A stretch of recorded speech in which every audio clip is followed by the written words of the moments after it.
thing. So without further ado, let me introduce and please give a huge, warm Franklin welcome to Alan Levi.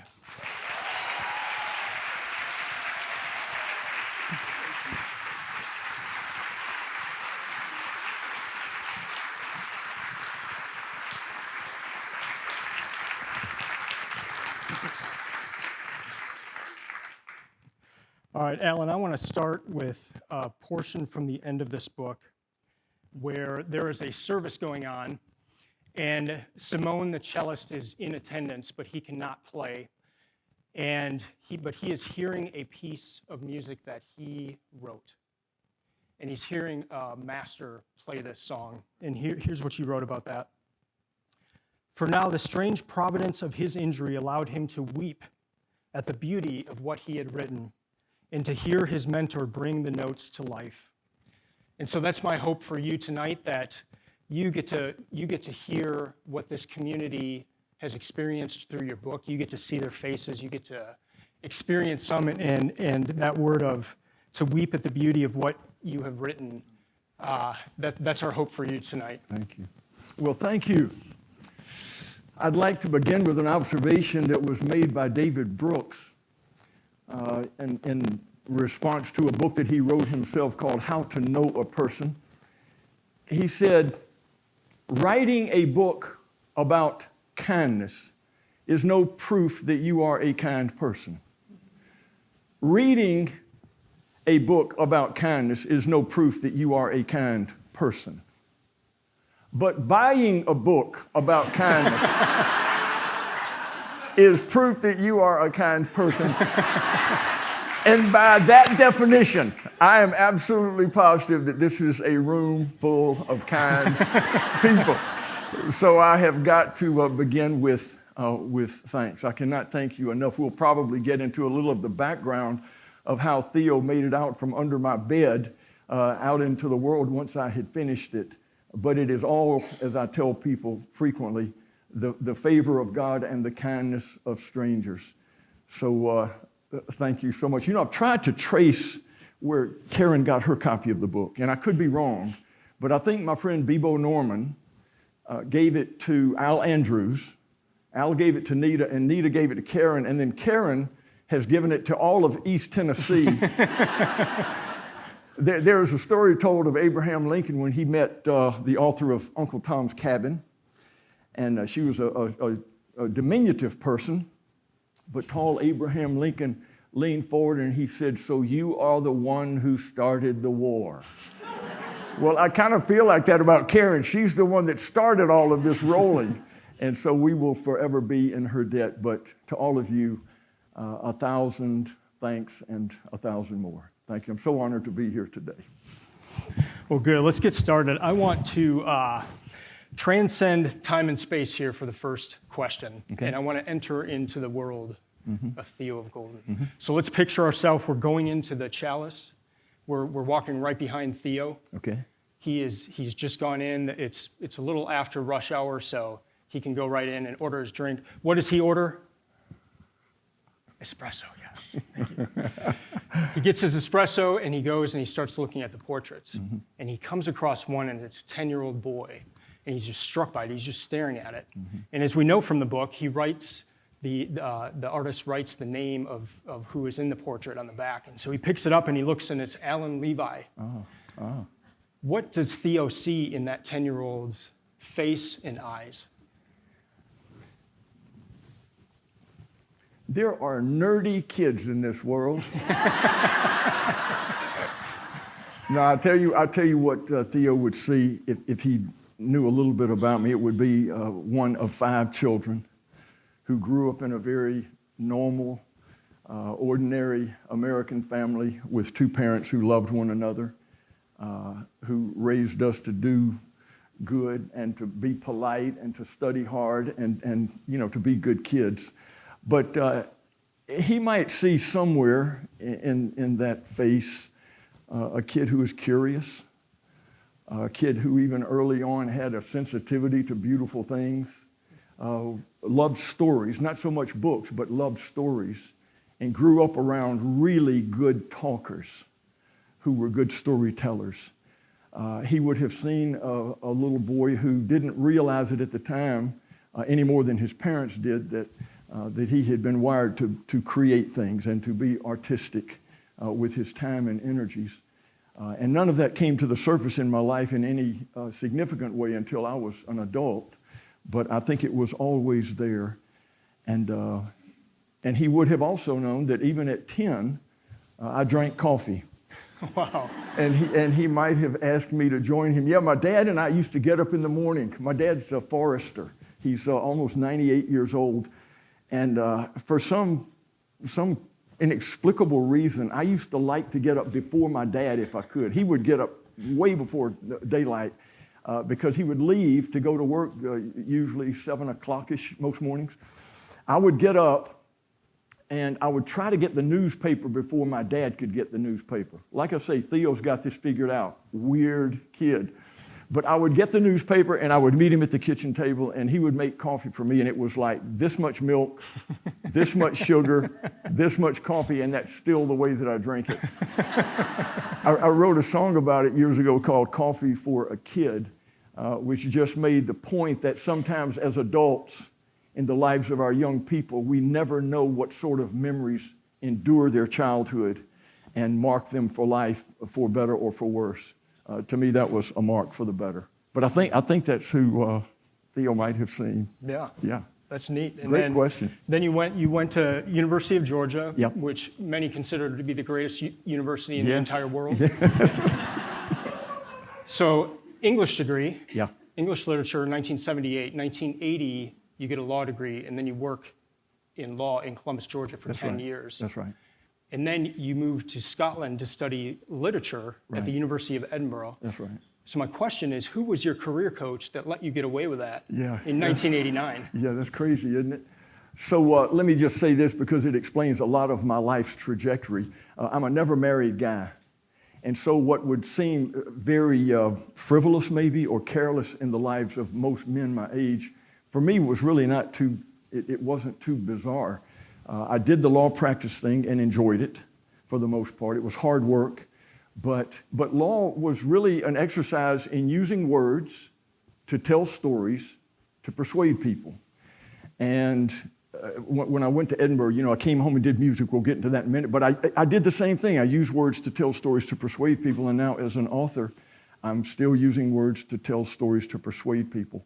But when I left law practice, it was partly because I could. I didn't have any grand objective when I moved to Scotland. I loved the country. I had been there as a visitor before. And I thought I might like to be a college professor. When I was at the University of Georgia, I was just kind of a knucklehead student. I was not a good student and probably a much worse person. But by the time I graduated Georgia, I had surrendered my life to the Lord of heaven and earth, and everything about me in ways that are still unfolding had changed for me. And I thought some of the classes that I had, one being the poetry of Milton, in which we only used the poetry and the scriptures. It was taught by a professor named George Martin. And then a class in Southern fiction, taught by a professor named Jim Kilgo. They were really, really formative for me because a lot of the themes of what we read were biblical. And that was all new to me. But I thought, wouldn't it be interesting to go back and teach at university level and be able to open up texts that we're all familiar with and teach them honestly and engage with students. So I got my master's in Scottish fiction when I was in Edinburgh. I applied to the PhD program, was admitted, but it was going to take 5 years or so to finish, and I didn't have the stamina for that, so I came back home. But as maybe as arbitrary as some of those decisions seem at first blush, it's like the guy just can't settle down, he just can't plant roots anywhere. There was something always at the bottom of those decisions. The decision to go into law was in response to my utter inability to work with numbers. And someone told me, if you want to avoid all of the math classes in college, be an English major. I had no desire to be an English major, but even less did I want to study math, and so I became an English major. But even there, it seemed like there was a hand of providence at work, just dumping words into my life and into my memory and stories into my life. And then again, the same thing in law school. Lawsuits, I was a litigator, tend to be stories. And so a lot of the reading that I did in preparation for my law degree and then passing the bar was all about learning how to tell a story to a jury. So, I kind of see this symmetry between my career path, as helter-skelter as it might seem, that one step has led to the next step and so on. I don't know if there's another step out there, but I like the one I'm in right now. Yeah. And so you came back, you said you did law for a little bit more, and then you became a traveling musician. Right. And then give us from there, give us the seed line for Theo of Golden. Yeah. So I practiced law part-time for the last 3 years when I came home from Edinburgh. And in the back of my mind, I had this thing. I wanted to write songs and see if I could make a living at it. I had no reason to believe that I could. And so this was the career path that I thought I was on. Go into music, do it for 2 years, go broke, go back to law practice. And my career plan failed.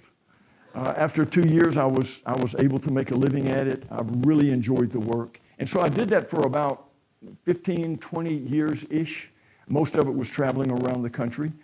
And then in 2011, my brother Gary, who was my best friend, my mentor, my neighbor, we wanted to grow old together. He was 13 months younger than me, was diagnosed with a glioblastoma. And so I quit all of my work for that year. He lived exactly 365 days after he was diagnosed. The best year of my life, bar none. Bittersweet, but just a remarkably wonderful, rich, meaningful year. But when he passed, I was tired from caring for Gary and just the grief that comes with that. But I was approached by our local sheriff who said, "Would you be interested in running for a judgeship?" And I said, "No, I would not." But he started leaning on me, and in little rural communities, sheriffs still have lots of power. And then he got my sister and some other people close to me to lean on me. And at that point, I didn't feel like my judgment was very sound, so I told my older sister who worked for me at the time and still works for me, and my parents, y'all make the decision for me, should I run or not? And they said, "We want you to run." So I ran, was elected on a Tuesday night, started work Wednesday morning, and I did a judgeship just for a couple of years. It was for an unexpired term. And it was a wonderful experience, full of stories, also full of words, also full of opportunities to look into my community through a lens that I had never seen through before. But after that, I left the judgeship, was caring for my parents, was taking care of the land where I live, and one day I walked into a coffee shop with which I was very familiar, and there are portraits on all of the walls of the coffee shop. And I love to go to the shop just to see the portraits. And so I placed my order. I was looking at the portraits done by my dear friend Gary Pound, and I thought, wouldn't it be fun to buy all of these portraits and find their rightful owner? And so I bought 5 of them. And I took them home and I propped them up against the floorboard in my home and just started contemplating the faces. I didn't know any of them. And the seed corn for the story began to germinate. This was a little bit before COVID. And when COVID finally forced all of us to kind of shut everything down, then the writing really took off. It was in fits and starts. I didn't have any intention of writing something that would eventually be published. I just wanted to see if I had the stamina to finish a piece of long fiction. There are some stories I would like to write, but this was not it. But I thought, well, this would be a good exercise, just kind of get my muscles in shape for the eventuality of writing a book that I want to write. And so I would write a few weeks, a couple of months. I'd stop for 6 months. I'd pick it back up. And finally, I made the decision, finish the book. And so I knuckled down and I finished it and said, mission accomplished. I have written a piece of long fiction and nobody is ever going to see it. And you want me to keep going? Can I interject one question real quick? Erik, you can do anything you want to do. And this has baffled me of the episodes I've listened to with you on them, in what you just said, where Theo was supposed to be kind of a test case right. for you. Mm-hmm. And there was this this book you really wanted to write. Yeah. And I mean, this book blows me away. Yeah. So what is this book that you wanted to write? And when does that come out? Yeah. Do I want to answer that or not? I will tell you, I mean, that's the first time anyone's ever asked that, and I've wondered why, because it seems like low-hanging fruit for an interviewer. So as I mentioned, and I don't mean to inject my faith in any way that would be offensive to anybody. I wrote this book for the whole world, and I hope that it will bless anyone who reads it. But my faith is very dear to me, and I like to think that everything I do in life is an expression of my faith. Well, as part of that, I read the Scripture a lot. Most every day for the last 40 plus years, I read it. And my favorite story in the Scripture is the story of a guy named Malchus. And most of us probably don't know who Malchus is, but when I tell you what happened to him, you will remember it if you're familiar with the Easter season. Malchus was a guy who got his ear cut off. And I have always wondered what happened to that guy. Wow. Because he went out to the garden that night with all of these assumptions about this man he was going to arrest or participate in arresting. And we know what happened. His ear gets cut off, and that man reaches out and touches his ear, and it's restored. And I have to imagine that there was a meeting of the eyes at that moment. And I have to think that meeting of the eyes haunted that man for the rest of his life. And I just wonder, the walk back to town when he had to report to Caiaphas what had happened. When the high priest said, "What happened out there?" What did he say? What did he say when he watched everything that was happening to this man who had just healed him and looked deeply into his eyes? And so that is the premise of the book. Malchus encounters truth that night in a way that was totally unexpected. Y'all cannot write that book. That is my book. And in a fiction format or nonfiction? It'll be historical fiction, and if you write it, I will sue you. He knows about the law, so I wouldn't mess with him. Yes. That's awesome. Well, I don't know if you can see their faces with the lights, but there are 300 angry people here tonight because you killed one of the main characters. Yeah, gosh. I'm angry about that too. So why did you do that? And then the second question is, did you cry when that happened? Well, let me start with the second question first. I cried on almost every page of this book. And I really mean that. I still cry. These characters became so real to me. I mean, they sleep at night in your bed with you. They sit around the meal table with you. And again, because we were cloistered away from one another, they really kind of became my neighbors. So yeah, and I'm not an easy crier, but when I cry, I'm really good at it. And I listened to music the whole time I was writing the book. It was a playlist that I put together of soundtrack music, which is really lush, it's beautiful, it's nostalgic.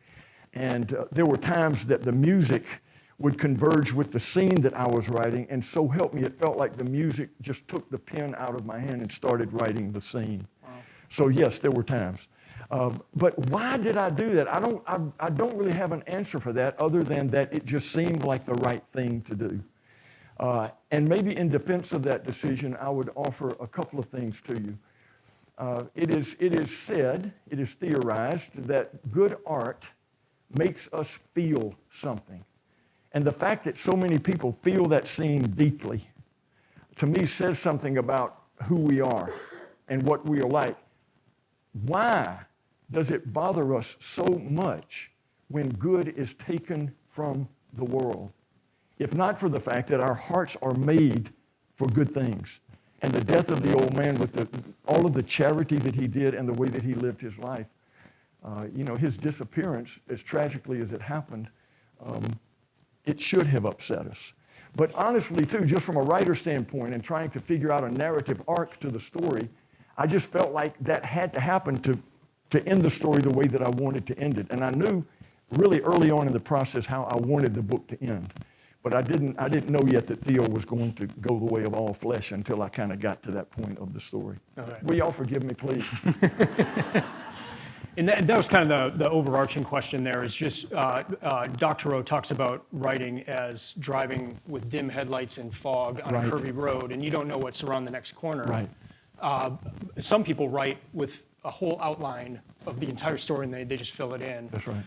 Where do you fit on that spectrum? Yeah. So I have learned the hard way that that's the way I should do it. The outline? Yeah. Okay. So y'all, I don't know if you've ever read anything from authors who say, I just sit down with my pen and I just start writing, and all of a sudden, the old man of the sea just bubbles up. And a lot of writers do that. There's a wonderful book by Stephen King. It's the only thing I've ever read by him. It's called On Writing. And he says that when he writes, he just starts with a situation. A woman with a parasol and a pink sweater is sitting on a park bench waiting for the bus. That's all he's got. And he starts writing, and whatever bubbles up, bubbles up. Well, I thought, that must be how people do it. And so I started writing, and it was damnably frustrating. Mm-hmm. But that's the whole way I wrote the book. It was just one frustration after another, trying to figure out, when are you going to bubble up? And it just never happened. I say it never happened. It happened because that's the book. But it was really a hard way to do it. Amor Towles, on the other hand, some of you probably know his work, a gentleman in Moscow, Lincoln Highway. He calls himself a story designer. And he says before he ever writes any part of his book, he will spend a year, sometimes 2, designing the story so he knows what's in every chapter, he knows all the characters, he knows what's going to happen when, and then he sits down to write. He says there's still opportunity for magic to happen in the creative process, but he's very familiar with the story before he actually commits to writing it in final form. And that felt like preparing a case for trial. And it seemed to make more sense to me, so when I started a book that I'm working on now, I tried to at least piece together a general outline of what the story ought to be. And it has been helpful. But I'm so excited about writing. I just love the process so much that I just didn't have the patience to come up with an exhaustive outline. I just said, let me kind of put these flags in the ground and see if I can get from one to the next successfully. Okay. Yeah. But there's so many layers in this book. And I just finished it, reading it the 3rd time. And I get more and more out of it every time, and I see things, and I'm like, how did I miss this? Thank you. But it's just layered and layered and layered. So how did that come about? Did you, let's call them Easter eggs that are throughout the book? Yeah. Did you put those in as you were writing, or did that come on like a second write through, or how did those get inserted? The honest answer is, how did that happen? Accidentally. Now, Erik, what I did was I wrote a first draft. Mm-hmm. And it was really, really messy. I wrote a 2nd, 3rd, 4th, 5th draft. I probably got a stack of drafts literally this high. And each time, as I started back at the beginning, I would remember, well, there's something about that later in the book, and I did start planting things in the story. And then the last time that I read it, after some friends of mine had encouraged me to do something with the story, I was a lot more deliberate, a lot more attentive to detail, and just tried to fatten the narrative up. But the truth of the matter is, you're a lot more familiar with the book than I am. And I'm not sure what layers are in that book. And I'm not even sure that I wrote that book.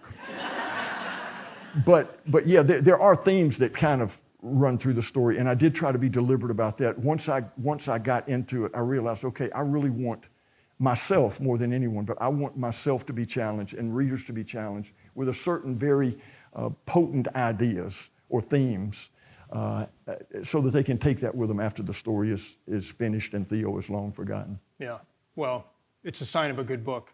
Thank you. Where there are things in there that you didn't even know you put in. Yeah. Can you tell us that story of your friends? Because you made the statement that this is going to go under your bed or in your like Theo of Golden was going to go in your drawer, not to be seen. Right. I heard you say in one podcast episode, and I thought this was so beautiful, that you were going to present this at the pearly gates as evidence of your faith. Yeah. Can you tell us that story? I like will. How did this come about? Yeah. Who challenged you to release it and all that? Thank you. Yeah. So I've got 5 very close friends, and each year for the last 15, 20 years or so, we get together for a long weekend, usually at my farm where I live, and we just catch up with one another for the year just passed. And the only requirement for the weekend is to show up and be willing to be honest about how the last 12 months have been. We've lived through some really horrible, difficult, painful, and also wonderful and beautiful things together. And so for most of that time, I was a musician, and they encouraged me, and Bebo Norman is one of them. He grew up in Columbus as well. I knew him when he was a little boy. And so we compared notes about music and whatnot, but they knew that I was working on a manuscript of something. And I don't know how much I had told them about that, but one year, again, maybe a year or two before COVID, one of them asked, "How is your book coming along?" And I said, "Well, I finished it. I'm done with it." And they said, "Well, what are you going to do, and where is it?" And I said, "Well, it's over there in the drawer." And my intention was to print a copy or two, just go to the Kinko's and make copies of it, and be done with it. And they said, "Well, we would like to read it." And so I said, "Well, it's pretty messy, but if y'all want to read it, I'll send it to you." So I emailed it to them, and they read it, and they were all very emphatic. "You need to do something with this." And again, I trusted their judgment more than my own. I was a little dubious because I know they love me so much. And I was thinking they're just trying to give me an attaboy that I don't deserve. But I pulled it out, and that's when I really started drilling down. Instead of big story paragraphs, I started really drilling down on sentences and started trying to write the really sweet, beautiful stuff, which I enjoy doing, but because it was never going to be published, I just didn't trouble myself with that much early on. Well, I wrote and finished it, and they read it again, I think, and some of them just said, "You absolutely have got to do something with this story." So I was kind of like the dog that caught the car. I didn't know what to do. I knew nothing about the book world, still don't know much, but that's when I hired Aaron, who also knew nothing about the book world. And presently only knows a little bit more than I do. But so we put our heads together and let's see if we can figure this out. And then people like Karen, people like yourself, people like the Rabbit Room, and then the kindness of strangers just really started to bubble up, and here we are. J.R.R. Tolkien says it's very hard to write about good characters. It's very easy to write evil characters. You were able to capture a good man, someone that you want to emulate, but that is not on the super hyper Hallmark cheesy side to where it's an unbelievable good character. Right. How'd you do that? Hard work, and with a healthy distrust as I was creating the character, that he might become a saccharine figure that would be incredible. I wanted to write a character that was believable, but at the same time was aspirational. And I frequently asked myself as I was writing, could someone really be like this? And if I ever got to the point, or even close to the point that I said, no, nobody could ever do this, no one would ever believe this story, then I would go back and I would erase and I would start over. Because I really wanted to be able to come from the writing experience myself and have him in my mind as a template for what a holy person looks like, what a good man, what a godly man looks like. But I was very aware the whole time I was writing the book that the risk of creating a character that was just pure nostalgia, pure sugar, was always present. It's a really sad book in a lot of ways if you just count the mortality, the death moments in the book. I have had a couple of people who said, it's a sweet story, as if in a very dismissive way they would say, well, it's nice, but there's no truth to it. And I'd just challenge him, well, just read it again and just count the people who die. You've got a little boy who gets accidentally shot with a golf ball in his pocket. You've got a little girl who is killed in a DUI accident. You've got a little girl who is crippled. You've got a Vietnam vet whose life has just been tortured by the demons that he carries in his memory. And I wanted Theo to be set down in that world because that's the world that you and I live in. And, maybe I didn't pull it off, but I have reason to believe that people believe he could be an actual person. And I would add this footnote to that I did not have anyone in mind as I started creating the character. But as I got into the book, my brother Gary just more and more started to come to my thoughts, and I thought, this is my brother Gary. Now, he was not a multimillionaire, billionaire, whatever Theo was, but my brother did the things that Theo did with the resources that he had, and I think the challenge that I would put to you and to myself as we reflect on the story is, how can I do that with the resources that I have under my control? And as I wrote the story, again, it was with a mindfulness that I wanted this to be something that people could carry as a model for living well. I'm at a point in life, Eric, so I'm 69. There's a group of men that meets on my porch every Thursday morning. We've been meeting for 25 years now. There's anywhere from 30 to 40 of us on an average Thursday. And we've all aged together. And we are asking ourselves the question, how do we grow old well? We don't want to shuffle over the finish line. We really want to kind of break the tape if we can. We want to finish strong. And I've realized that Theo is maybe one argument for the possibility that can happen. And so I look at him and I think, okay, I've got this money in my bank account. I've got this time still that God has given me. I read a phrase the other day that struck me by Francis Schaeffer. He said, what are we doing with, let me see if I can remember this. He said that non-compassionate use of our accumulated wealth.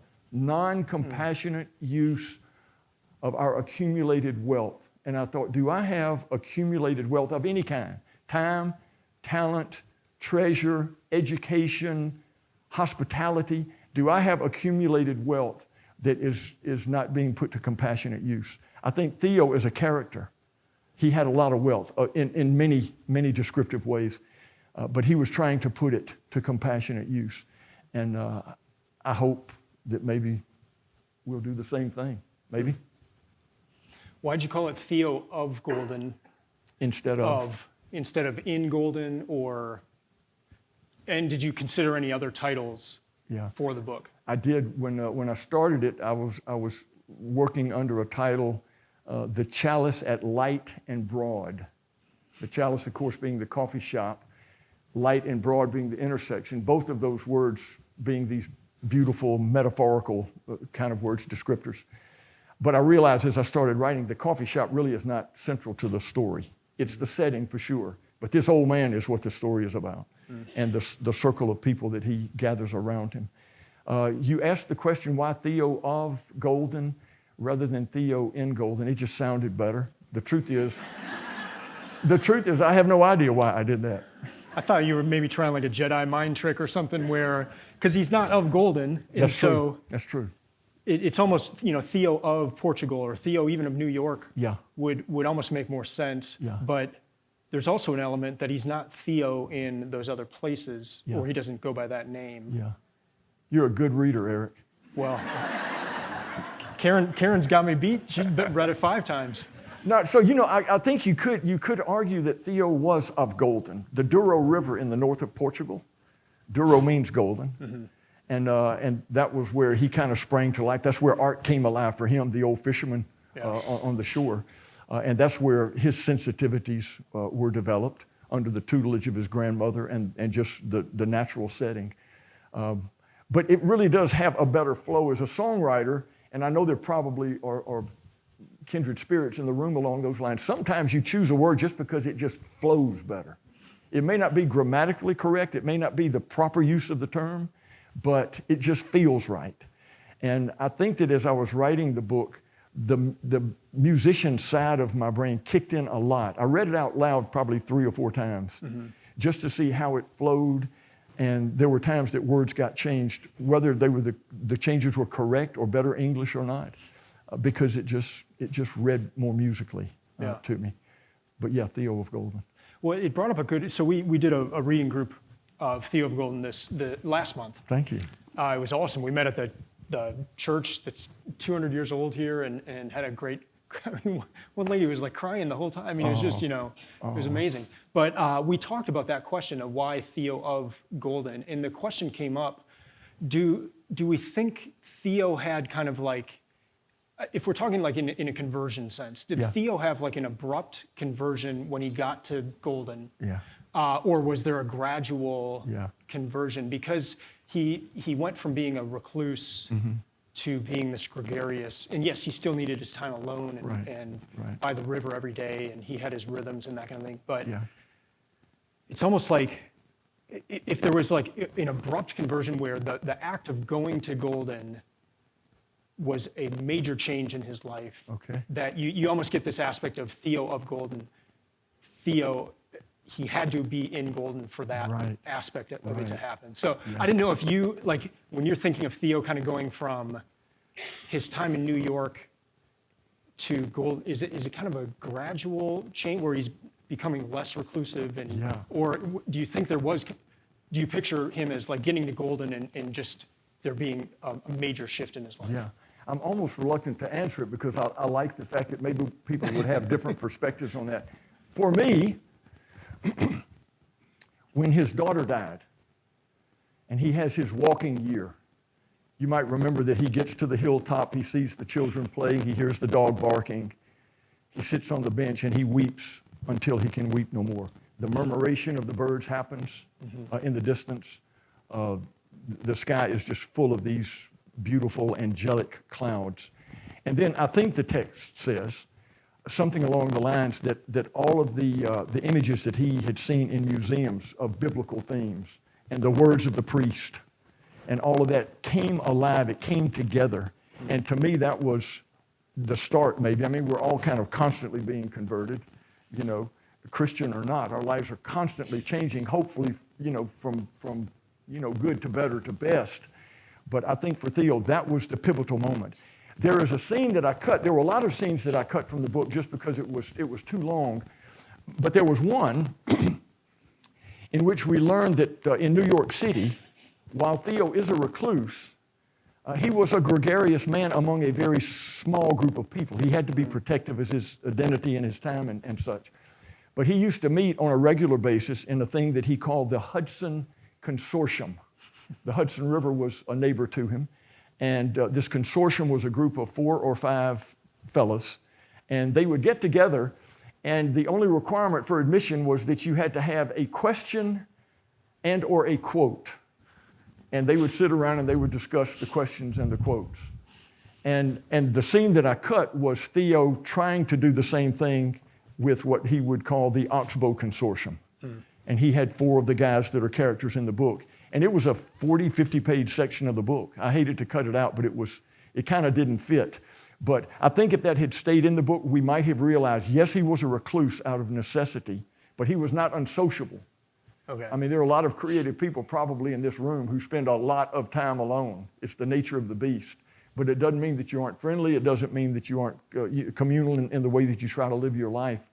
Theo was one of those. And I don't think that he got to Golden and all of a sudden at 86, he turned into this different creature. He just had an opportunity to live out who he really was without the baggage of celebrity. And, you know, so he did everything he could to live below the radar, and he pulled it off for a year. Yeah. Who knows how long he could have done that if I hadn't killed him. But yeah, so that was the real guy. You know, that was the real Theo.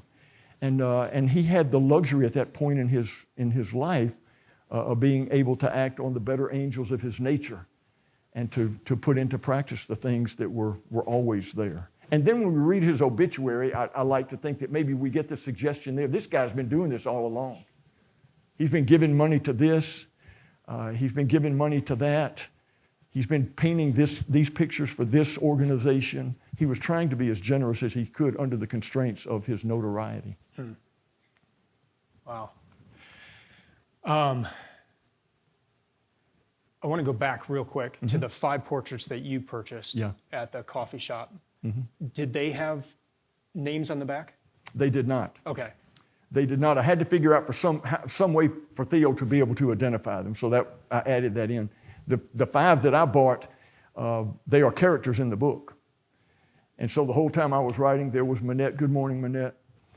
Hello, Kendrick. But you came up with their names? Or? Yeah, okay. yeah. I don't know who they are. Okay. I thought about giving them their portraits, but because I'm sure I could find them. I could go to the artist and he would say, oh yeah, that person. I do know Ellen. Okay. I know who she is. I was eating supper one night on the sidewalk there just outside the coffee shop, and I was with another niece of mine, equally as wonderful as Erin, and I said, don't do this obnoxiously, but turn your head to the left. That is Ellen. And she was on a white bicycle. And so I could easily meet her and give her her portrait, but my fear is that she won't like the character that I've created in, out of that image. And so I will probably hold on to them and leave them to somebody when I die.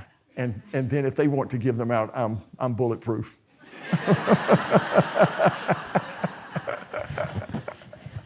Well, she is my favorite character in the book. And I think she's the one that could actually crack Theo. Yeah. In that Theo is in charge. Yeah, Whenever he's in the room, he is in charge. Yeah. And he's kind of dictating the way the conversation goes, what's happening, and all that. And Ellen he doesn't know what to do. And you almost get this impression that he's not, like he's she's in charge. Yeah, he's intimidated. Yeah. Who is this woman? Is that why you liked her? She just kind of stood separate. I loved her character. Cried a lot when I wrote her story. When she finally kind of sobered up after that elusive interval, when she kind of went off the rails. When I was choosing characters, and I don't remember the first one. I think Manette was the first one that I wrote because she had her grandmother's eyes. And I wanted to make sure that was established early in the book, even though it made for a real slow runway at the start of the book. I thought many times I need to move her and get someone more interesting early on, but I obviously left her in place.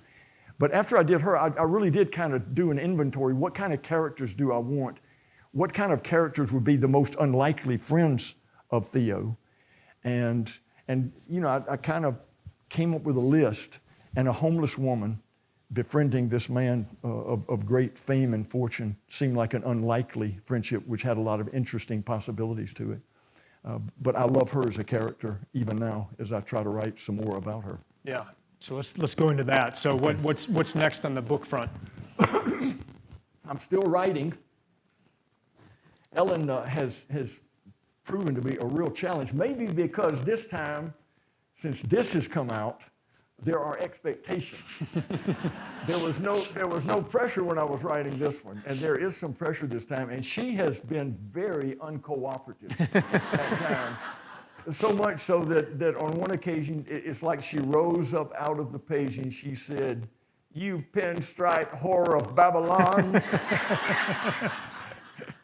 But she has been hard to develop because she has a long life, and the question is, how did she become who she is? And trying to figure out a credible story there. Again, dishonest, and that will be hard. It'll be a much different storyline than what was in the first book. But I have finished what I think is a very significant draft of it. I've still got more to do, and then I'll decide whether I'm going to publish it or not. And I will probably let my 5 buddies read it again and a handful of others, and we'll decide what to do with it. You don't have to answer this, but will her life overlap with Theo's in that book? There will be flashbacks. There will be things that she remembers about him, things that we will learn about their friendship that we didn't know from the first book. And one of the challenges in the book, maybe I'm addressing myself to writers in the room now, is sequencing the flow of the story, because it starts, I think I can tell you this without giving anything away, it starts 3 years after Theo has died. And there is a moment there that starts the book, and then the rest of it a lot of it is flashback. But there's this tension between present tense, past tense, and then I'm breaking the book up into 4 sections, part 1, 2, 3, 4. Part 3 is present tense, and then part 4 is a little farther down the road. But trying to get all of the sections to fit well has proven to be a challenge. I've never worked with, and I say this much to my dismay, with an editor or a writing coach. I did this one flying solo, and it proved to be very difficult. This time around, I think with the draft that I've got, maybe I'll tweak it one more time and then hopefully get someone to help me get it across the finish line. I read a wonderful piece this week by Andy Patton, who's at the Rabbit Room. It's called "The Myth of the Lone Genius." And one of the things that I have so envied about people who live here in Franklin and Nashville and cities that are artistic and cultural centers is that there's such a wealth of resources to draw on, people to bounce ideas off of and whatnot. The little town where I live, we have less than 1,000 people. I live 3 miles to the east of the population center, and there are not many authors there. And so it's a challenge when I want to run an idea by somebody to not have that available to me. So the Ellen book has proven particularly difficult because of that. But, Lord willing, I'll find somebody or they'll find me and we'll be able to put it together. Yeah. But if y'all are praying people, if you would pray that I would figure this story out. Erik a minute ago mentioned my finishing the book and saying fait accompli. Mm-hmm. When Erin and I started working, she said, Uncle Alan, do you have some goals that we can set, some metrics that we can kind of be leaning up against so that I'll know if I'm doing my job right or not? And she was obviously looking for numbers, something that could be quantified. And that makes perfect business sense. And, we were able to kind of make something up. It wasn't terribly important and it wasn't precise at all, but I told her, I said, Erin, there's no pressure on us. We don't have to make any money. We can lose a good bit of money and it will not hurt anybody. But I want you to know that when I finish this manuscript, in which I now take at least a little bit of pride, I thought to myself very consciously, when I die, I will take this manuscript and I will stand in the presence of my God and my Christ and I will say, Lord, this is a present that I made for you. And that satisfies me completely. Thank you. And so as I write a second book, that is my goal. We are not trying to sell books. We are trying to bless people and to bring something good into the world. And it is hard to write things that are good. I've been told by a number of people, if it's not strongly political, if you don't have something that you're really angry about that you're trying to address, if there's not some injustice that is the focal point of your book, nobody's going to read your book. And I said, well, so be it. And with Ellen, it's the same. I really want this to be a story that moves our hearts. And I hope we all cry a time or two in the story, not because of sentimentality that's cheap or forced or manipulative, but because the better angels of our nature rise up and say, I want to live life that is truly life. I want to love in the way that God wants us to love one another. And so, if we finish the book and Erin and I can look at it and say, and Kelly, and we can say, we think this serves that end, then the book will see the light of day. And if not, it won't, and you will all forgive me. How about an audiobook? Say again? Audiobook of Theo. Is that in the works? Yeah, we've been talking. This is in Erin's bailiwick. So I'm extremely untechnological. And I really did not know until just recently that audiobooks were a thing. So most of my life I've not had a television. And with computer, until just a couple of years ago, my little county, we didn't really have internet of any strength. It was hard to do things on the internet. So I don't listen to a lot on the internet. I don't spend much time in front of a screen. And until just recently, I just didn't know that's how people listen or read books now, if that's the right word. But yes, we're talking right now. It will be done. Okay. And but the question, you reading it? I don't know. Yes. Thank you. Yeah, so I've read it out loud. Yeah. I mean, I have and enjoyed it. But any of you who have recorded before, you know how weird your own voice sounds, right?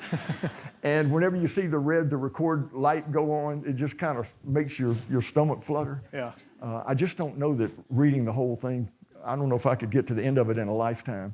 But I'll probably take a crack at it, and we'll compare it to someone else and see what works best. The other one will be inferior. I can. He said with confidence. I requested questions from people before the event, and that was one of the main questions was the audiobook, but the request that you read it and not just some other person. Well, thank you. And even the fact that you read the story of Tita Lamish on your website. They're like, he's already read part, so they like your voice. So Great, may that be some encouragement. Thank the final thing, and this was the top question that people ask. Really? Movie. Is there a movie? will there be a movie of Theo? And if so, would you want to be in it, or who do you see playing Theo? Yeah, I think I want you to be Theo, Erik. It's got to be Portuguese. Yeah. So movie, that just way exceeds any expectation that I had when I was writing the story. I will offer this though, and I've mentioned it already, the soundtrack music. There were times that I could very clearly visualize a scene. And as a songwriter, maybe most of what I wrote tended to be moments or images that I hoped people could visualize as I played the song. And so I think my mind works that way. I think most of our minds work that way, really. We visualize, we imagine in images and pictures. And so as I wrote the story, I thought, gosh, this could really be a beautiful moment. And I wrote some songs. I'm a guitarist, a poor guitarist, but that's my principal instrument. I wrote some songs on guitar for the street musician, recorded those for Basil. And then I started writing some passages that I thought would go well with some of the scenes in the book, more orchestral and more lush sorts of music. And so I guess I did have, at least some delusion of grandeur that maybe this could one day put into film. So Erin has received a number of calls, and she has had conversations with people. It scares us just because we're just figuring out this much about the book world. And I have been told by my dear friend Andrew Peterson, who is somewhere here in the room, that the movie world is that exponentially complicated. But wouldn't that be fun to have us a movie called Theo of Golden? I love it. Has this book changed you at all? Yeah, it has. It has made me believe that I can be more and better than I am. But at the same time, it has kind of shown me how far from the ideal my life is. Y'all might be familiar with the Apostle Paul. In his final letter, he identified himself as the chief of sinners, because I think that he had so long walked with the perfect picture of love and beauty and goodness that in himself he could only see the deficiencies. And I think trying to think of living like this old man, much less the Lord of glory, it just makes me aware of my own shortcomings. And that might be a good thing, just as something to humble me. And I think maybe most of us can use a dose of that. I certainly can. But it's making me, in some really wonderful way, believe more in the goodness of the people around me. I cannot tell you how many letters we have gotten, emails, texts. Erin handles all of the social media and such, but a lot of letters make it to me. And just the goodness of people. Can I end with a story? Yeah. A little story? Yeah.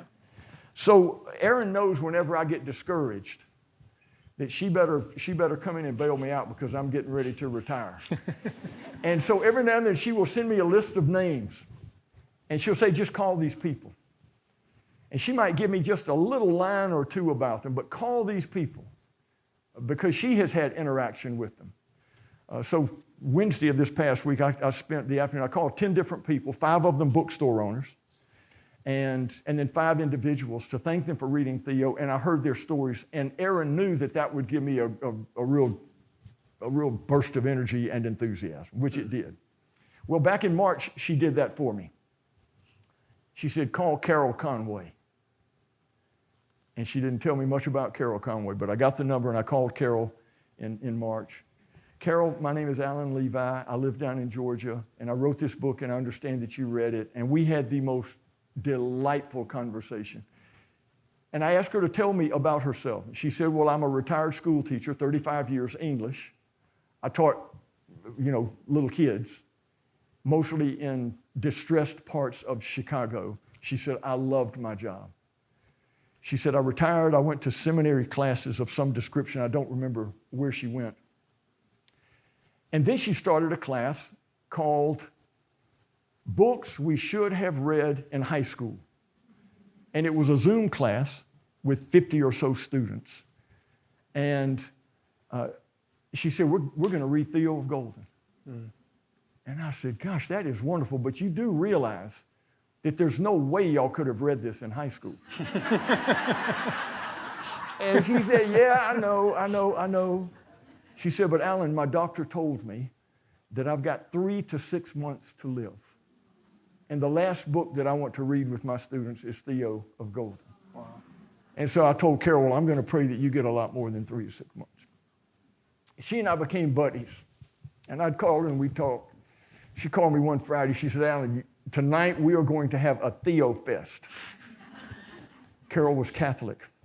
She said, there are going to be 60 nuns, 60 sisters of charity having a Theo Fest tonight. And I didn't ask her what they were going to drink or what they were going to eat or anything. I didn't want her to get anyone in trouble, but we talked and we laughed. The next day I called her and got a good debriefing, and we stayed in touch. And back in June, was it her daughter or her niece, Aaron? Kate, niece, called and said, Carol is in hospice care. And I said, well, can she still talk on the phone? She said, yeah, she's really quite clear-headed. So Carol and I kept our conversation going. And then Kate called and she said, Carol passed on July 6th of 2025. But being with her class, she invited me to do the last Zoom call with her class. And we had the most delightful conversation. So back to your question, has it changed me? I see as clearly as you do what a difficult time we live in. I hear the same bad news that you hear. But if you could see you like I see you now, or like I saw Carol and her friends, you would say, yeah, there's a lot of bad in the world, but by God, there's a lot of good, and if we do our parts, we can drown it out. Be like Theo. So,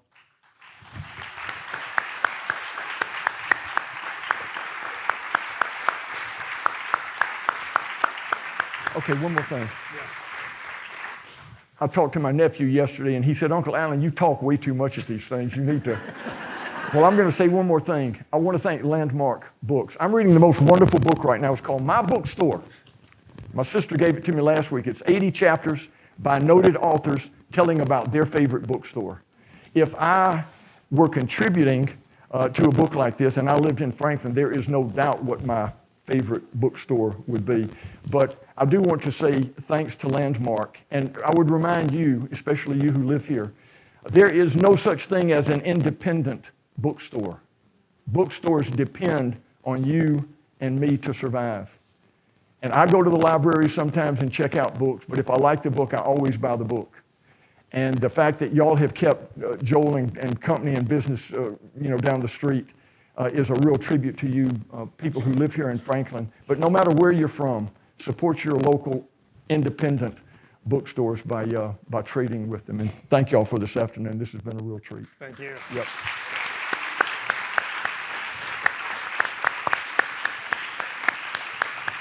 Thank you all.